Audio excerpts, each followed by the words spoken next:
ये मैंने last time पे सोलेनॉइड के बारे में डिस्कशन किया था, है ना। और वहां पे जो सोलेनॉइड होती थी वो हमारी होती थी कौन सी, लॉन्ग सोलेनॉइड, जिसको हम बोलते थे इनफाइनाइट लेंथ सोलेनॉइड, है ना। और उसमें हम एफ सर्किट लॉ की हेल्प से उसके फॉर्मूले को डराइव करते थे। म्यू नॉट एन आई फॉर्मूला आता था, म्यू नॉट एन आई वाला फॉर्मूला होता था जो हमने लास्ट टाइम पे देखा था। अब अगर आपकी सोलेनॉइड फाइनाइट लेंथ की तो क्या होगा, ठीक है। ये मैंने एक फाइनाइट लेंथ की सोलेनॉइड बना दी जिसकी मैं लेंथ पता है, डिफाइंड लेंथ है उसकी, और मैं मैग्नेटिक फील्ड निकालूंगा सोलेनॉइड के अंदर किसी पॉइंट पे। चलो ये पॉइंट रहती है, यहाँ में फील्ड निकालूंगा, ठीक है। उसका कॉन्सेप्ट क्या होता है कि सोलेनॉइड पे जब हम फील्ड निकालते हैं तो सोलेनॉइड को हम क्या मान सकते हैं कि बहुत सारे रिंग्स हैं। मैंने आपको लास्ट में बताया था ऐसे ऐसे बहुत सारी रिंग्स रखी हैं, और रिंग्स को हम साइड बाय साइड रखते चले जाएंगे तो क्या बन जाएगी, सोलेनॉइड बन जाएगी, ठीक है। और रिंग की मैग्नेटिक फील्ड का मैं आपको फॉर्मूला बता चुका हूँ, ठीक है। तो हम लोग क्या करेंगे, अगर मैं सोलेनॉइड के किसी पॉइंट पे मैग्नेटिक फील्ड निकालनी है तो हम पूरे सोलेनॉइड को छोटे छोटे रिंग्स में ब्रेक कर देंगे। पहले हम एक रिंग जिसको एलिमेंट्री रिंग बोलते हैं, एलिमेंट्री रिंग का हम लोग मैग्नेटिक फील्ड निकालेंगे और फिर हम उसको इंटीग्रेट कर देंगे, ठीक है। तो देखिए भाई, बोर्ड में डेरिवेशन नहीं है ना, और जे के लिए इंपॉर्टेंट है, इस पर क्वेश्चन बनते हैं बहुत सारे सोलेनॉइड वाला, जे के लिए नहीं। देखिए मैंने एक लेंथ है, इतनी बड़ी मैंने रिंग बना दी, ठीक है। दिस इज रिंग, बड़ा समझाने के लिए, एंड दिस इज पॉइंट। तो एक मैंने छोटी सी रिंग बना ली, ऐसे बहुत सारे रिंग्स होंगी यहाँ से लेके यहाँ तक, ठीक है। एक छोटी सी रिंग बना ली मैंने, और मैं यहाँ पे मुझे फील्ड निकालनी है। सबसे पहले मैं इस रिंग की फील्ड निकालूंगा, इसको से ज्वाइन कर दिया, इन दो पॉइंट्स में ज्वाइन कर दिया, ठीक है। और ये एंगल मैंने यहाँ पे थीटा ले लिया, this angle is theta. Radius इसकी आगे जाता है, रेडियस इतना, ठीक है। तो छोटा सा एक पूरी सोलेनॉइड पे छोटा सा एलिमेंट बनाया है ना। अब पहले मैं इस एलिमेंट की फील्ड निकालूंगा। फिजिक्स कम है, मैथमेटिक्स ज्यादा है, ठीक है। हमें एंड रिजल्ट से मतलब है, बट जे वाले बच्चे देख लें, क्योंकि जे में कभी कभी इस पे बेस्ड क्वेश्चन आ जाते हैं जो डेरिवेशन पे बेस्ड होते हैं, ठीक है। भाई हमें यहाँ पे फील्ड निकालनी है, पहले मैं इस रिंग की फील्ड निकालेंगे। आपको रिंग की फील्ड का फॉर्मूला पता होना चाहिए। फॉर्मूला होता है mu naught N I R square, यहाँ पे small upon twice of R square plus X square 3/2। ये मैग्नेटिक फील्ड का फॉर्मूला होता है ना। रिंग की मैग्नेटिक फील्ड होती है। अब हमें इसकी मैग्नेटिक फील्ड निकालनी है वहां पे, फिर उसको इंटीग्रेट करेंगे। क्या क्या हमारे पास नहीं है, नंबर ऑफ टर्न्स पता करते हैं पहले, इसमें कितने होंगे। एन क्या होता है यहाँ पे, नंबर ऑफ टर्न्स। तो देखिए भाई, स्मॉल एन क्या है, number of turns per unit length, है ना। स्मॉल एन क्या है, number of turns per unit length है। तो पहले ये लेंथ पता करनी पड़ेगी। इस लेंथ को हम लोग क्या करेंगे, स्मॉल एन से मल्टीप्लाई करेंगे। तो स्मॉल एन से मल्टीप्लाई करेंगे तो हमें ये पता चल जाएगा इस ये जो रिंग बनाई है, इस रिंग में कितने नंबर ऑफ टर्न्स है। तो चलो भाई पहले लेंथ निकालने की कोशिश करते हैं। ये लेंथ थीटा के टर्म में, तो आप मुझे एक बात बताओ, अगर ये आर है और ये थीटा है तो ये लेंथ कितनी आएगी। This is R, this is theta, है ना। तो आप देख सकते हो जो लेंथ आएगी this will be R by sine, ठीक है। तो ये लेंथ हमारी कितनी आएगी, this is R by sine theta. इसको ज्वाइन कर देता हूँ, ये बहुत पास होंगे, समझे, बहुत पास होंगे। ये लेंथ और ये लेंथ ऑलमोस्ट दोनों क्या है, सेम है, ठीक है। This is R by sine. अब आप बताइए ये चीज कितनी आएगी, ये चीज, ये हमारा थीटा एंगल था, इस एलिमेंट को हमने डी थीटा ले लिया, तो इसको मैं अलग बना देता हूँ। ये ऐसे लिखा है, this is R by sine theta and this angle is D theta. Angle is equal to R upon radius. उससे पता चलेगा जो ये लेंथ आएगी, this will be radius into angle, this will be R by sine theta D theta. तो भाई ये मिल गया, ठीक है। ये चीज हमें पता चलेगी। अब हमें इस चीज से इसको पता करना है। आप देखो इसको, फिर मैं इसको थोड़ा बड़ा बनाता हूँ थोड़ा सा। ये ऐसे लिखेगा, ठीक है, ये ऐसे और ये ऐसे, ठीक है। ये चीज यहाँ पे ऐसे आ गई, ये चीज यहाँ पे ऐसे आ रही है, ये ऐसे आ गया यहाँ पे और ये ऐसे। अब अगर ये एंगल थीटा होगा तो यार ये एंगल भी थीटा है हमारा, दिस एंगल इज थीटा, और ये मेरा बिल्कुल 90 पे होगा, दिस एंगल इज 90। ये चीज मुझे पता चल चुकी है कि कितनी है, this is r by sine theta T. मैंने इस फिगर को मैग्नीफाई करके यहाँ बना दिया, ठीक है। This value is r by sine theta into, ठीक है। अब मुझे ये पता करना है दिस, ये एंगल थीटा है तो आप देख सकते हो ये परपेंडिकुलर है, this is base, this is hypotenuse, तो ये जो लेंथ आएगी है ना, इस लेंथ की जो वैल्यू, इसको मैं dl लिख देता हूँ, दिस लेंथ इज dl, ठीक है। जो dl लेंथ आएगी वो कितनी होगी, this perpendicular r by sine theta T theta upon एक साइन थीटा और आ जाएगा। अरे भाई परपेंडिकुलर को जब साइन थीटा से डिवाइड मारते हो तभी तो आपको हाइपोटेनस मिलता है, तो this is hypotenuse and this is perpendicular. Perpendicular को मैंने एक बार और साइन थीटा से डिवाइड मार दिया तो हाइपोटेनस मिल जाएगा, ठीक है। बहुत बेसिक सी बात हो गई।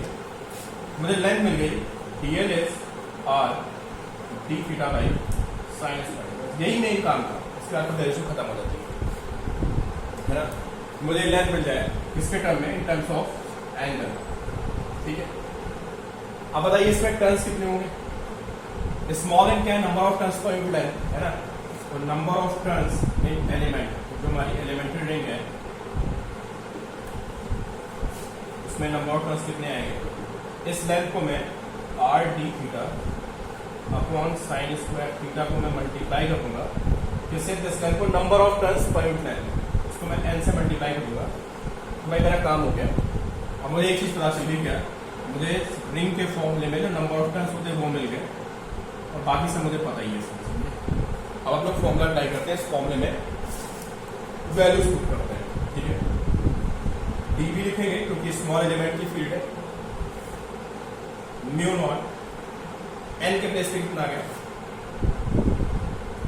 r d theta n upon sine square में number of turns into i into r square. r तुमको पता है कि वो फॉर्मूला देखेंगे जाके, तो r जो रिंग की रेडियस होती है वो होती है, तो दिस इज r स्क्वायर, ठीक है। अपॉन में 2 आ गया, और अपॉन में क्या आएगा, r square plus x square की पावर 3। ये हमारी डिस्टेंस x होती है, अब फॉर्मूला देखना रिंग का, दिस इज x, ये x होती है एंड दिस इज r। अब आप मुझे बताओ r square plus x square कितना आएगा, जो r square plus x square आएगा वो इसके बराबर होगा। रिंग का फॉर्मूला याद आ रहा है कि रिंग में x क्या होता था, रिंग में x ये डिस्टेंस होती थी, दिस डिस्टेंस इज x, ये रेडियस हमारी r होती है, ठीक है। r square plus x square की वैल्यू आती है, तो देखिए भाई r square plus x square, this is r and this is x, इसका स्क्वायर करेंगे इसका स्क्वायर आ जाएगा। अब आप मुझे बताओ ये वैल्यू कितनी है, ये वैल्यू यहाँ पे लिखी हुई है, this value is r by sine theta, जो ये r square plus x square का होल स्क्वायर होगा पाइथागोरस से, वो इसका स्क्वायर होगा, और ये लेंथ हमारी पहले लिखी हुई r बाई साइन थीटा, समझे। तो जो r square plus x square है, this is r by sine theta, this value बोले तो this value is r by sine theta. r square plus x square के प्लेस पे क्या लिखेंगे, r square plus square, this is r by sine theta का whole square,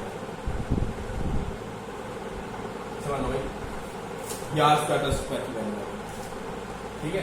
r by sine theta का whole square, this is r by sine theta, this is r by sine theta, ये hypotenuse का square. इस पूरे की power क्या है, इस पूरे की पावर 3 है। कॉपी में आराम से पॉज करके लिखते रहिए आप साथ, ठीक है। ये आ गया हमारा dv की value, this is dv। dv आने के बाद हमारा क्वेश्चन लगभग कंप्लीट हो जाता है, ठीक है। dv को लिखते समय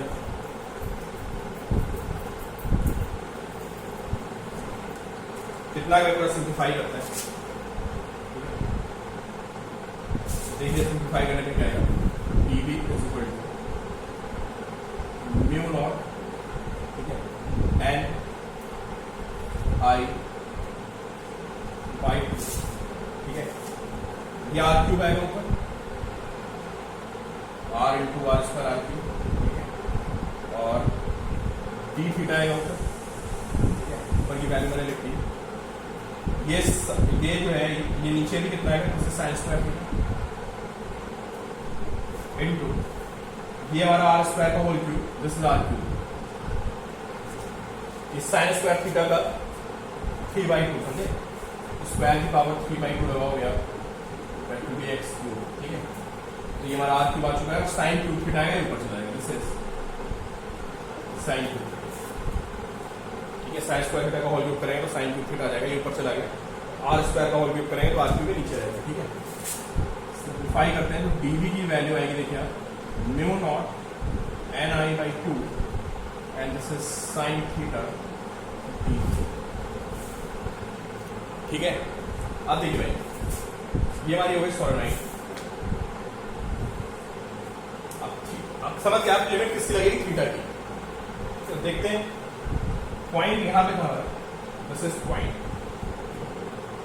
या तो पहली रिंग आएगी वो यहां पे आएगी, देखो यहां से ऐसे ऐसे रिंग्स हैं यहां तक, पहली रिंग यहां पे आएगी, इसको ज्वाइन करेंगे, ठीक है, और इस एंगल को मिल रहा है θ1, दिस इज θ1, ठीक है। और लास्ट वाला ऐसा एलिमेंट आएगा, लास्ट एलिमेंट यहां पे आएगा, और क्योंकि मैंने एंगल देखो इस लाइन से लिया है, फ्रॉम दिस लाइन, एंगल इस लाइन से लिया गया, तो ये जो एंगल है इसको मिल रहा है theta, this angle is theta, ठीक है, समझा। क्योंकि मैंने जो एंगल को डिफाइन किया है वो मैंने इस लाइन से एंगल लिया ना, फ्रॉम दिस लाइन, ये एलिमेंट का एंगल आ गया, ये एलिमेंट यहां पे आएगा, उसका एंगल θ1 हो गया, लास्ट एलिमेंट यहां पे आएगा, तो एंगल मैं इधर से मेजर कर रहा हूं, ध्यान रखना, जिस एलिमेंट का एंगल θ2 आएगा, मेरी लिमिट क्या लगेगी, अगर मैं बी निकालूंगा तो म्यू नॉट ni/2, जितने भी एलिमेंट्स होंगे साइन थीटा डी थीटा कहां से आता है, फ्रॉम एंगल θ1 टू θ2, उनको मैं इंटीग्रेट मार दूंगा, ठीक है। और आप इसको इंटीग्रेट मारेंगे देखिए क्या आएगा, mu naught ni/2 sign theta का आपको पता होना चाहिए, this is minus cos theta, और लिमिट लगेगी θ1 से θ2, b is equal to mu naught ni/2 minus cos θ2 and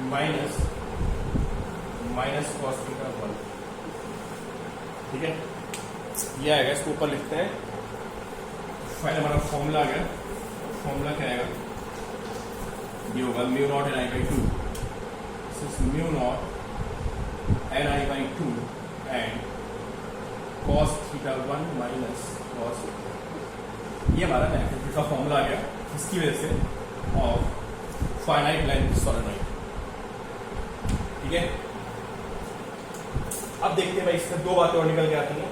angle ध्यान रखना, एंगल का बहुत पंगा है, एंगल हम लोग यहां से मेजर कर रहे हैं, मैं आपको फिर ऐसे बोल रहा हूँ कि एंगल नंबर भूलना, इस लाइन से θ1, इस लाइन से θ2, ठीक है। दिस इज मैग्नेटिक फील्ड, चलो इसको बना लेते हैं, ऐसी जरूरत पड़ेगी ना, इसकी में जरूरत पड़ने वाली है, ठीक है। This angle is θ1 and this whole angle is θ2।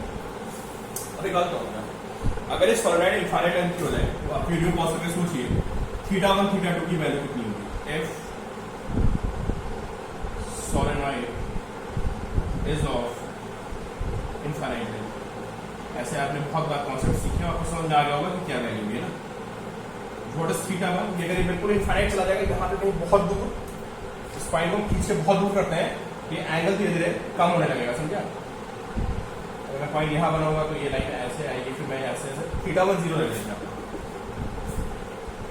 बस पॉइंट को बहुत दूर कर दूंगा ऐसे, फिर मैं यहाँ से लाइन बनाऊँ तो आप इमेजिन करो लाइन बिल्कुल उसके ऐसे पैरेलल आएगी, θ1 बिल्कुल 0 अप्रोक्सीमेटली। अगर इसको बहुत दूर कर दूँ, इस पॉइंट को बहुत दूर कर दूँ और फिर मैं यहाँ से ज्वाइन करूँ, समझे, तो जैसे पॉइंट आगे बढ़ेगा, देखो लाइन ऐसे हो जाएगी, फिर लाइन ऐसे हो जाएगी, तो पॉइंट बहुत दूर चला जाएगा, तो लाइन बिल्कुल ऐसे जाएगी एंड θ2 बिल्कुल बनेगा, समझे आप।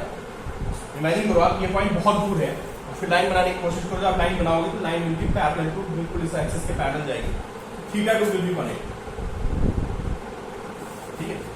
इसके लोग वैल्यू पुट करते हैं, b is equal to mu naught ni/2 and cos 0 minus cos 180 V is equal to mu naught Ni by 2 and 1 minus -1 which is mu naught Ni which is equal to mu naught Ni. ये हमारा formula है जो हमने anti law से drive किया था for infinite length.